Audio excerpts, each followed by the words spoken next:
दोस्तों नमस्कार। अगर कानून ही ऐसा बना दिया जाए कि आप फ्रॉड कर सकते हैं तो फिर फ्रॉड को फ्रॉड कहेगा कौन? और जब सिस्टम का हिस्सा यह फ्रॉड करना हो जाए तो उसके बाद उस सिस्टम के साथ खड़े होने की सोच क्या हर किसी में आ जाएगी, या फिर जो साथ खड़े हैं उन्हीं के लिए यह रास्ता बड़ा और बड़ा होते चला जाएगा, जो साथ नहीं खड़े हैं उनके खिलाफ कार्रवाई शुरू हो जाएगी?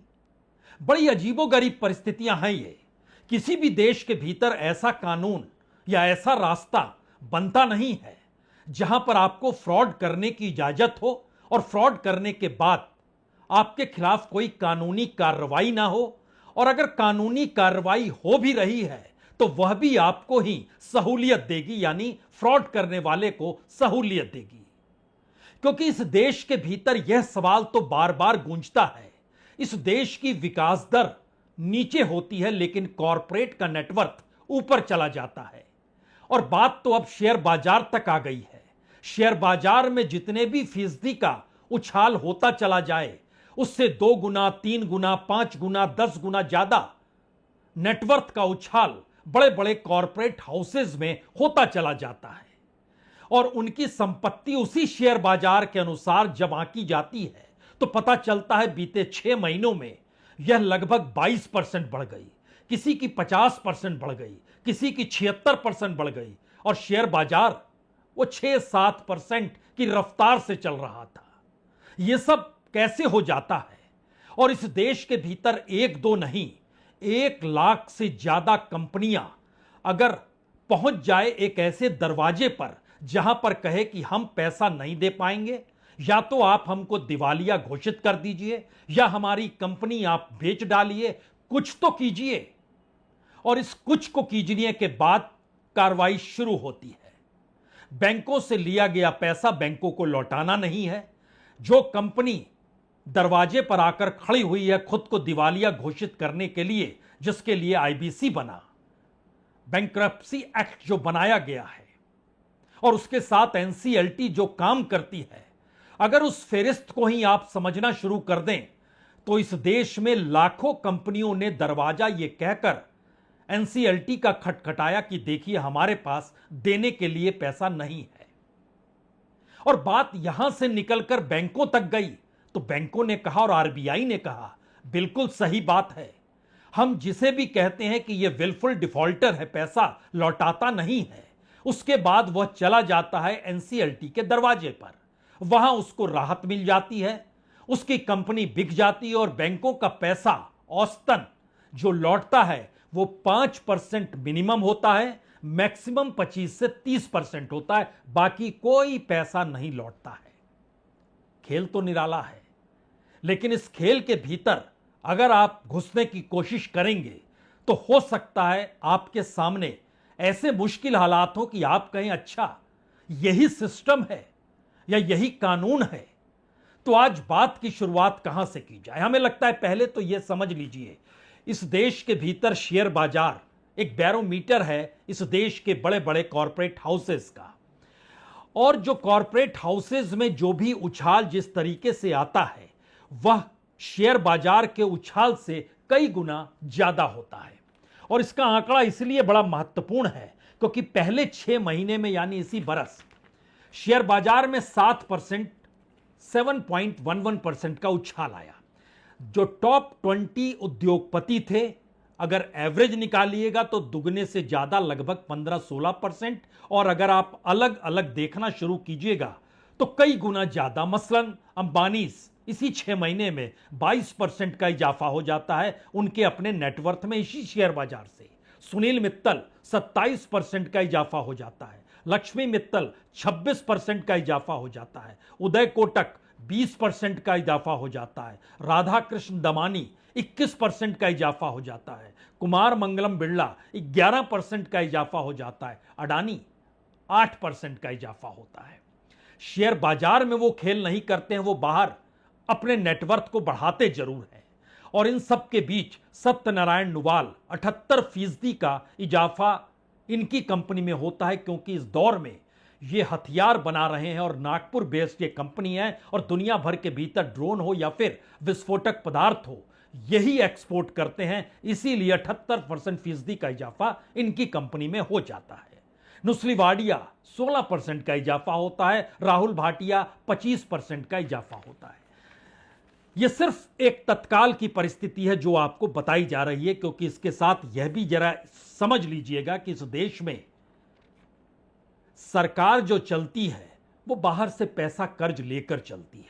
कर्ज देश पर होता है और देश में प्रति व्यक्ति एक आय होती है और देश की ओवरऑल एक इकोनॉमी होती है। ओवरऑल इकोनॉमी हम चौथे नंबर पर आ गए, $4 ट्रिलियन पार कर चुके हैं।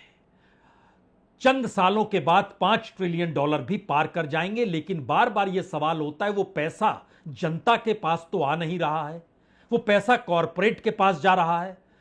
तो इसमें घुसने की कोशिश करने से पहले जिस खाके में हम चाह रहे हैं कि अब आप बैंक के जरिए, इस देश में एनसीएलटी के जरिए, इस देश के भीतर आरबीआई की लिस्ट के जरिए, इस देश के भीतर बड़े बड़े कॉरपोरेट हाउसेस जो पैसा लेते हैं उसमें कौन कितना नहीं लौटा पाता है उसके जरिए, और सरकार ये पैसा कहां से लाती है, इसको समझने के लिए अगर आप एक एक कदम आगे बढ़ाएं तो शुरुआती दौर में आपके लिए खबर है। 2023 मार्च के महीने में सरकार ने बताया था कि प्रति व्यक्ति आय इस देश में $2,10,000 है, यानी $2,481 है, जो जून में बढ़कर $2,40,000 हो चुकी है। इस साल का हम जिक्र कर रहे हैं, यानी $2,880 प्रति व्यक्ति आय हो चुकी है। जो कर्ज था वो कर्ज 3 गुने ज्यादा रफ्तार से बढ़ गया। मार्च 2023 में प्रति व्यक्ति पर कर्ज इस देश में 3,90,000 था, जो जून 2025 में यानी पिछले महीने बढ़कर 4,80,000 हो चुका है। यानी मार्च 2023 से जून 2025 तक प्रति व्यक्ति आय में बढ़ोतरी 30,000 की सरकार अपनी इकोनॉमी के तहत दिखलाती है और कर्ज जो है वो 90,000 प्रति व्यक्ति बढ़ जाता है। तो पहला खेल यह है कि वर्ल्ड बैंक और आईएमएफ से लिया गया लोन जिस रफ्तार से बढ़ रहा है उसमें उनकी नीतियों को लागू करना होगा। और वर्ल्ड बैंक और आईएमएफ कतई नहीं चाहते हैं कि इस देश में जो पैसा लगाए, जो पैसा बनाए, जो विदेशी कंपनी आए, जो स्ट्रेटेजिक सेक्टर में भी क्यों ना आए, उसके रास्ते कोई रुकावट आनी चाहिए, वो बिल्कुल पसंद नहीं करते हैं। तो सारी रुकावट हटा ली गई और यहीं से पहला खेल शुरू होता है। इस खेल में शुरुआती दौर में जो नेशनल कंपनी लॉ ट्रिब्यूनल है एनसीएलटी, इसके तहत जो रजिस्टर्ड केसेस हैं, यानी कंपनी यहां पर आई, वो संख्या है 1,03,040। जो रजिस्टर्ड एप्लीकेशन है ये ज्यादा है, 1,55,831 है। लेकिन जो प्लान अप्रूव किया गया और उसके तहत जो अप्रूवल अमाउंट दिया गया, इन दोनों को इसलिए परखने की जरूरत है क्योंकि इससे आप समझ पाएंगे कि एनसीएलटी और बड़े बड़े इंडस्ट्रियलिस्ट, कॉर्पोरेट हाउस और सरकार की इकोनॉमिक पॉलिसी चलती कैसे है। 1,288 प्लान अप्रूव किए गए, 1 लाख से ज्यादा कंपनियां आई हैं, अप्रूव किए गए इतने वर्षों में। इतने वर्षों का मतलब यह है जब से यह शुरू हुआ है, 2016-17 से हम जिक्र कर रहे हैं, 2017 से 2025 तक 1,288 प्लान अप्रूव किए गए और इसका जो अप्रूवल अमाउंट था वह 4,43,099 करोड़ रुपए। लेकिन ओवरऑल जो इन कंपनियों ने जो 1,288 प्लान जिन कंपनियों के जरिए अप्रूव किए गए, इन कंपनियों ने जो अलग अलग बैंकों से लोन लिया था और जो इनका अपना नेटवर्थ इनके जरिए दिखलाया गया था, लोन जो था वो तकरीबन 20 लाख करोड़ से ज्यादा का था और जो नेटवर्थ दिखलाया गया था वो तकरीबन 33 लाख करोड़ से ज्यादा का था और वो एक झटके में आ गया 4,43,099 करोड़ पर। तो जो कंपनी खरीदेगा उस कंपनी को भी बैंक लोन देने को तैयार है और यह इस देश की परंपरा है कि बैंक लोन दे देगा पैसे वालों को और उसके बाद अगर वो नहीं दे पाएंगे और वो कंपनी एनसीएलटी में चली जाएगी, फिर वहां पर बेचेगी तो उसको बेचने वाली जो दूसरी कंपनी जो खरीदार होगी उसको फिर लोन दे देंगे। तो यह एक साइकिल है और इस साइकिल के तहत इस देश में आम आदमी का पैसा जो बैंकों में जमा होता है उससे कैसे खिलवाड़ होता है, यह सिर्फ उसकी एक हकीकत भर है। एक बड़ी छोटी सी हकीकत है, क्योंकि इस दायरे में हमें लगता है शुरू में ही आपको लग रहा होगा कि नहीं नहीं कोई नाम तो बताइए इसमें। चलिए हम एक नाम आपके सामने रखते हैं, देश के प्रधानमंत्री मोदी के सबसे करीबी अडानीज का। अडानी 10 कंपनियां इस दौर में खरीदते हैं, जो हम आपको एनसीएलटी के तहत बतला रहे थे 1288 कंपनी, उसमें से 10 कंपनी वह भी खरीदते हैं। मसलन जो खास तौर से अडानी पावर है वो 4 कंपनियां खरीदती है, Lanco Amarkantak power, SR power MP limited, coastal Energen limited, Korba west power company.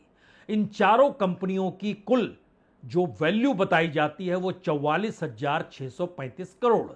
Adani जो परचेस करते हैं उनको पड़ता है 13,000 करोड़, यानी 44,000 करोड़ का माल 13,000 करोड़ में वो खरीद ले गए।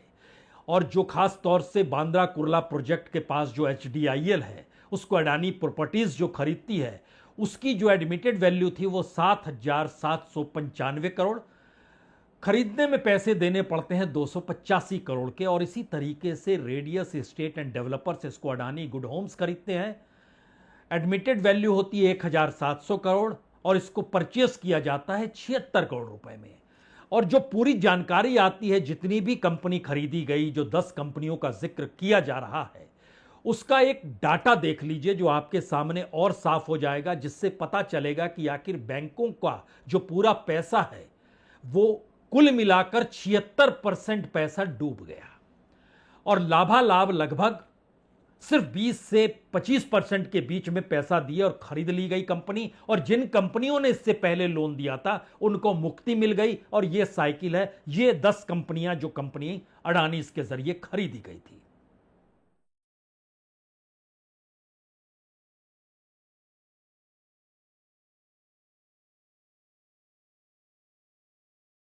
अडानीज का जिक्र शुरू में कर दिया गया, लेकिन इस दौर की सबसे बड़ी खबर तो रिलायंस कम्युनिकेशन लिमिटेड से जुड़ी है।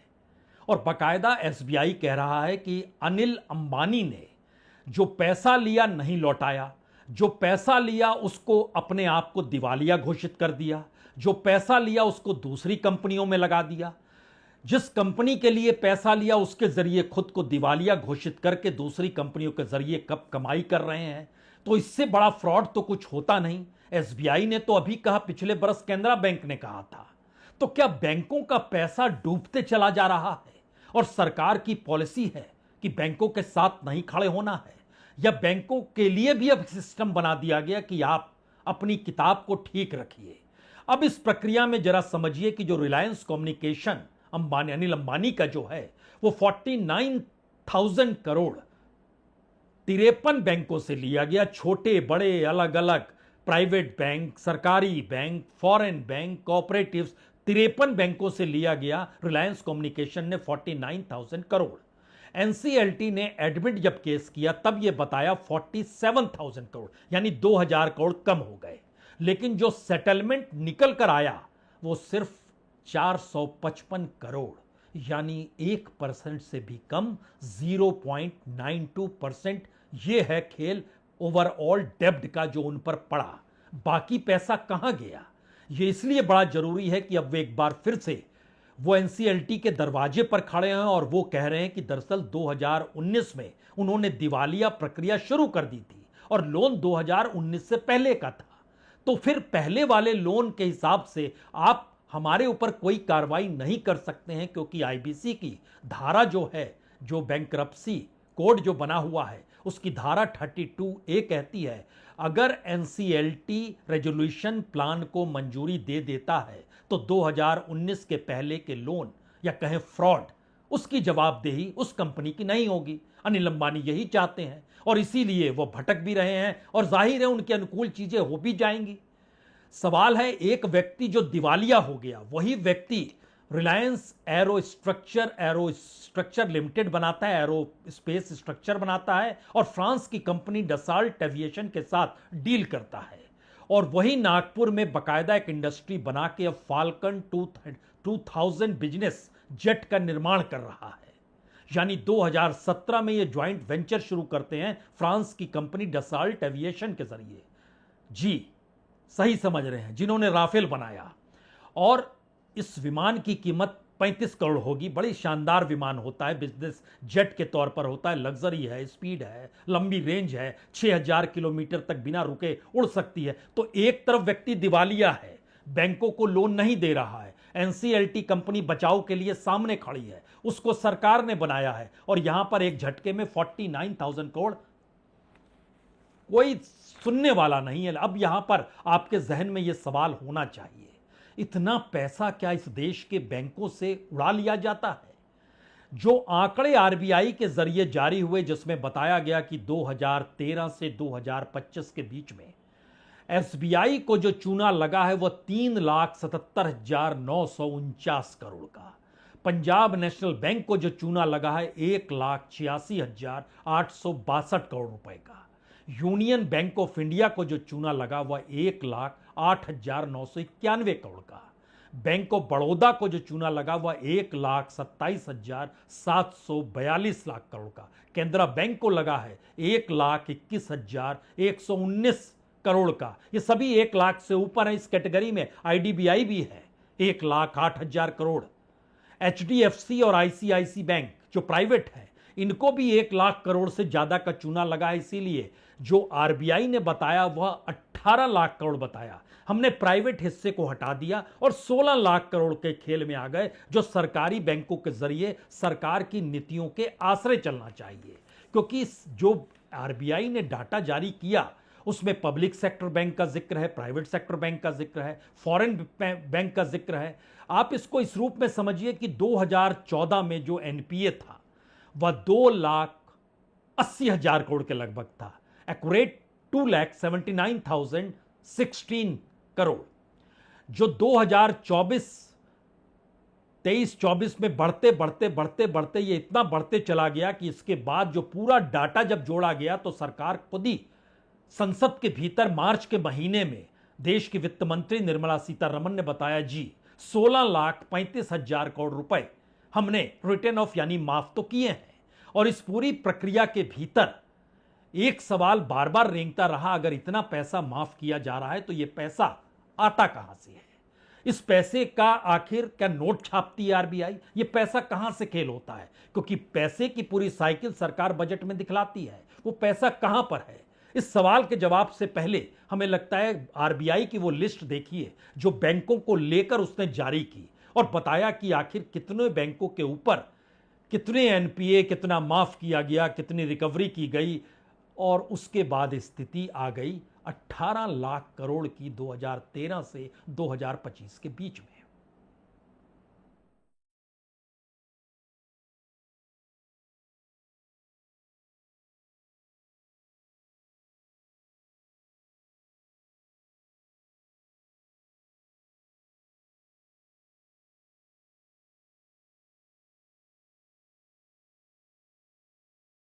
ये आरबीआई का ही डाटा है जो बहुत साफ तौर पर बतलाता है कि इस देश के बैंकों को कितना चूना लगा है और कितना लाभ इस देश के कॉरपोरेट या कर्ज लेकर रईसी में जीने वाले बड़े बड़े उद्योगपतियों और कॉरपोरेट हाउसेस को हुए हैं। बैंकों की स्थिति वाकई नाजुक है क्या? यह पैसा कहां से आ रहा है, कहां जा रहा है? जो किताब ठीक की जाती है वो कैसे की जाती है? दरअसल इस दौर में बैंकों में यानी बीते 11 वर्षों में बैंकों में जो फ्रॉड था वह भी बढ़ गया। कितना बढ़ गया यह सिर्फ इस कल्पना में कर सकते हैं कि हर फ्रॉड के साथ एवरेज मिनिमम 5 करोड़ रुपए जुड़े होते हैं, और जो 11 बरस में फ्रॉड हुए हैं उसकी कुल तादाद 1,25,828 फ्रॉड है इन बैंकों के हिस्से में। यानी वो अलग है जो पैसे दे दिए गए, रिटर्न ऑफ कर दिए गए, सरकार ने माफ किए, वो एनसीएलटी के पास चला गया। ये फ्रॉड का किस्सा अलग है, क्योंकि ये नंबर ऑफ फ्रॉड 1,25,828, ये जो फ्रॉड है इसके मातहत जो रुपए गड़बड़ाए हैं वो 6,36,992 करोड़ हैं। ये बैंक फ्रॉड का हिस्सा है।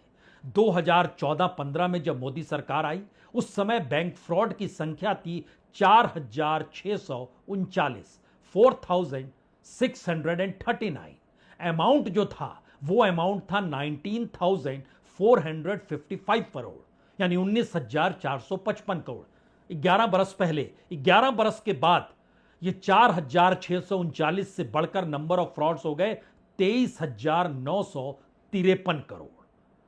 23,953 नंबर ऑफ फ्रॉड्स, और जो अमाउंट थी वो बढ़कर 36,014 करोड़ हो गई। लेकिन इस बीच में सबसे ज्यादा फ्रॉड 2019-20 में हुए, जब इन 2 वर्षों में तकरीबन 15,000 से ज्यादा फ्रॉड हुए और तकरीबन 3 लाख करोड़ की लूट हुई इस फ्रॉड के आसरे। इतनी रकम आ रही है, जा रही है, इसमें एक सवाल तमाम विशेषज्ञ उठाते हैं कि दरअसल मुद्रा योजना को आपको पकड़ना चाहिए। मुद्रा योजना इस देश में 50 करोड़ खातों को दी गई। 50 करोड़ का मतलब बहुत साफ है, इस देश में हर दूसरा शख्स मुद्रा योजना का लाभ ले रहा है। तो अपने बगल में खड़े किसी व्यक्ति से पूछ लीजिए, अपने गांव में किसी से पूछ लीजिए, अपने शहर में, अपने अपार्टमेंट में पूछ लीजिए, मुद्रा योजना का लाभ किसी को मिला है? क्योंकि 50 करोड़ लोगों को 28 लाख करोड़ से ज्यादा रुपए मुद्रा योजना में बांटे गए, जो सरकार बजट में दिखलाती है। अब इस 28 लाख करोड़ के आसरे अगर आप इस एनपीए और कॉरपोरेट के पैसे को जोड़ेंगे तो हो सकता है ये मैच करने लगे। लेकिन यह एक संयोग की बात है कि विशेषज्ञों की एक राय है। लेकिन सवाल इसके बाद यह है कि इस देश के भीतर जो नाम भी आप सुनते रहे हैं कि किसने कितने पैसे ले लिए, यह बात बार बार पार्लियामेंट में उठी कि यह पैसा जो ले जाते हैं उसकी जानकारी तो दीजिए। सिर्फ 2022 में पहली और आखिरी बार आरबीआई ने 50 विलफुल डिफॉल्टर बड़ी कंपनियों, उनके नामों को दिया और सामने रखा। उसमें विजय माल्या का नाम भी था। और इस दौर में हमें लगता है और भी जो घपले घोटाले 22 के बाद भी आए, जैसे डीएचएफएल है, यस बैंक है, पीएमसी बैंक है, एबीजी शिपयार्ड का पूरा खेल हुआ, नीरव मोदी है, मेहुल चौकसी है, ललित मोदी है, निशांत मोदी है, अमी मोदी है, निश्चल मोदी है, जतिन मेहता है, चेतन संदेशरा है, नितिन संदेशरा। ये सारी बातें आरबीआई ने दरअसल जून 2014 से लेकर मार्च 2023 तक बोला कि जो लार्ज इंडस्ट्रीज और सर्विस चलाने वाली बड़ी बड़ी कंपनियां हैं, 4,69,469,000 करोड़ रुपए नहीं लौटे। और 10 बरस में ऐसे ही बड़ी कंपनियों को कुल मिला के 7,45,000 करोड़ रुपए, 7,45,000 करोड़ रुपए इसी तरीके से बैंक के खाली हो गए। ये आरबीआई कह रहा है। हमें लगता है आपको याद होगा यूपीए के दौर में एक सत्यम ग्रुप था आंध्र प्रदेश का, रामलिंगा राजम जेल में ठूस दिया गया। इस दौर में आपको कोई नजर नहीं आएगा जिसको जेल में डाला गया हो।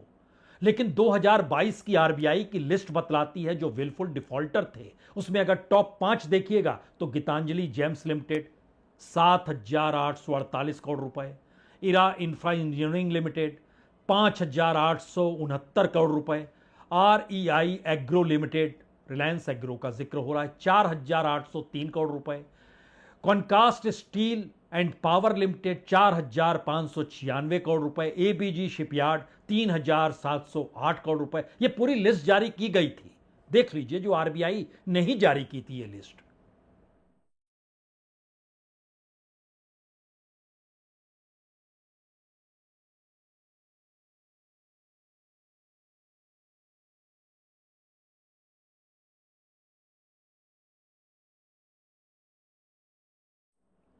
सवाल है, आरबीआई भी तो सिर्फ लिस्ट ही जारी कर सकता है, वो क्या कार्रवाई करेगा? आरबीआई के बोर्ड के मेंबर्स सरकार नियुक्त करती है, उसमें कम से कम आधे दर्जन मेंबरान तो सीधे सीधे बीजेपी से जुड़े हैं या फिर संघ से प्रभावित होकर संघ के साथ काम भी कर चुके हैं।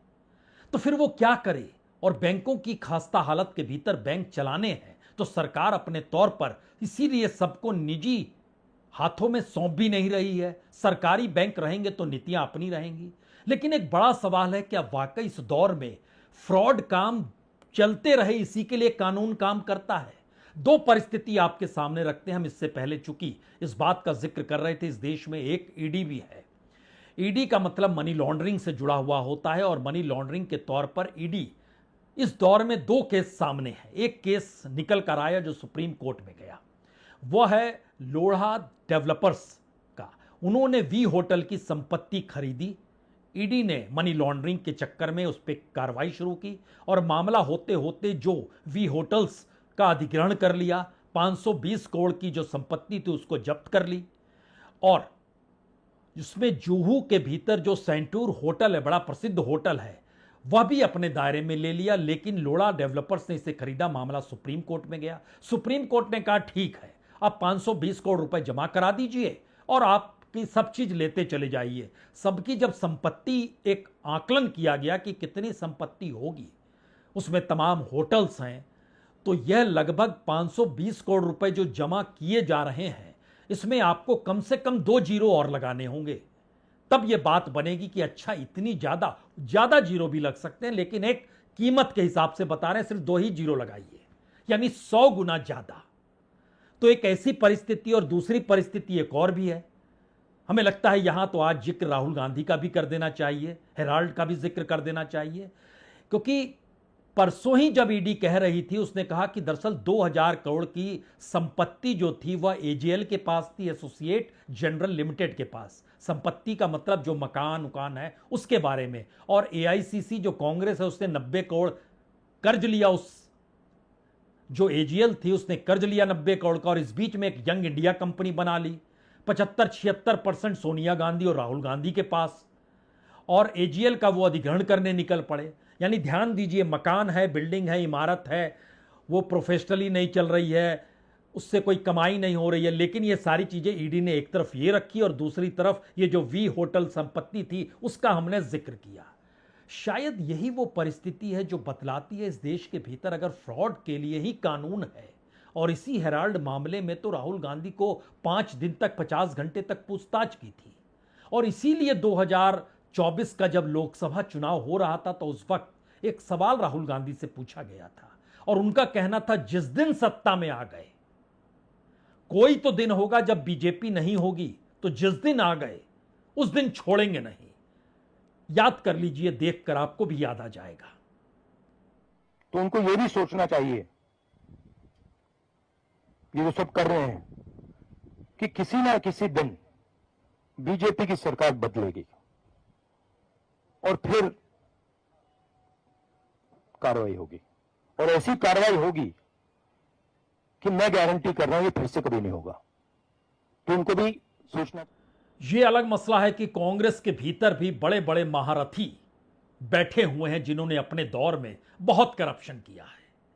हालांकि राहुल गांधी उसकी सफाई के लिए निकले हैं, यह भी एक सवाल है, लेकिन बड़ा सवाल तो यह है इस दौर में देश के सामने फ्रॉड करने के लिए ही ऐसी संस्थाओं को खड़ा किया गया जो आईबीसी या एनसीएलटी के तहत है, और इस देश में तकरीबन 2500 कानूनों को खत्म किया गया जिससे कोई रोक टोक ना हो और कोई सवाल ना हो।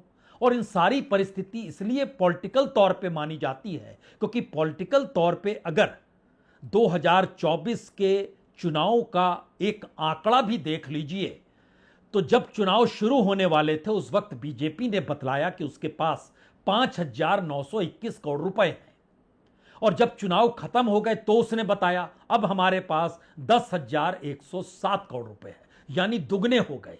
चुनाव के वक्त अक्सर पैसे कम हो जाते हैं, लेकिन अगर चुनाव की गारंटी है, यह ठीक वैसे ही है जैसे किसी कॉरपोरेट या इंडस्ट्रियलिस्ट को यह लगता है कि वो कोई भी काम करे, कानून उसके साथ खड़ा होगा, सत्ता उसके साथ खड़ी है, तो फिर वो किसी भी रास्ते चल पड़ सकता है। और इसकी तो जीती जागती मिसाल झारखंड के गोड्डा में जो अडानीज पावर प्रोजेक्ट लगाया गया, वहां के ट्राइबल्स की जमीन जैसे ली गई, मुआवजा तो दूर की बात है, वहां की परिस्थितियों में जाइएगा तो हैरत में आ जाइएगा। एक तरफ पावर प्लांट और दूसरी तरफ 2 जून की रोटी और जंगल में रहने वाले आदिवासियों की बदहाली। लेकिन कानून है देश के भीतर का, और शायद इसीलिए एक बार हमें लगता है आखिर में इलेक्ट्रल बॉन्ड को याद कर लीजिए। इलेक्ट्रल बॉन्ड की स्थिति के भीतर का सच यह है कि 41 कंपनियां तो ऐसी थी जिसमें central agency CBI, income tax, ED, DRI, तमाम कंपनियां इन 41 कंपनियों से पूछताछ कर रही थी। ये एजेंसीज तमाम पूछताछ कर रही थी, और इसमें से उसने कईयों पर रेड भी मारे। 41 कंपनियों में से 33 पर रेड भी मारे थे, और रेड मारने के बाद इन्होंने 1698 करोड़ यानी 1698 करोड़ रुपए बीजेपी के फंड में डाल दिए। ओवरऑल डाले वो ज्यादा है। 41 कंपनियों ने जो दायरे में थी भ्रष्टाचार के, मनी लॉन्ड्रिंग के, करप्शन के, फ्रॉड के, उन्होंने 2471 करोड़ बीजेपी के लिए इलेक्टोरल बॉन्ड खरीद लिए। यानी एक पूरा कॉकस सामने ऐसे उभरेगा जिसमें आपको लगेगा पॉलिटिकल पार्टी के पास पैसा गया।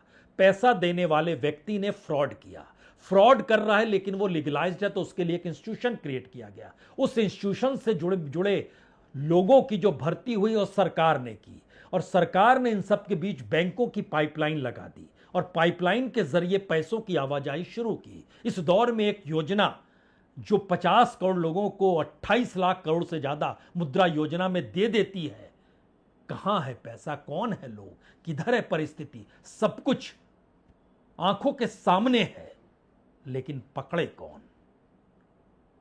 इंतजार हो, सत्ता जब बदलेगी तब कार्रवाई होगी, या फिर सत्ता का चेहरा यही होता है और अपने अपने वक्त से होते होते अमृतकाल में बिल्कुल नायाब एक्सपेरिमेंट नहीं बल्कि इस देश की हकीकी तौर पर चीजें उभर कर आई, जिसने बतला दिया कि दरअसल गवर्नेंस इसी को कहते हैं। बहुत बहुत शुक्रिया, बहुत बहुत शुक्रिया।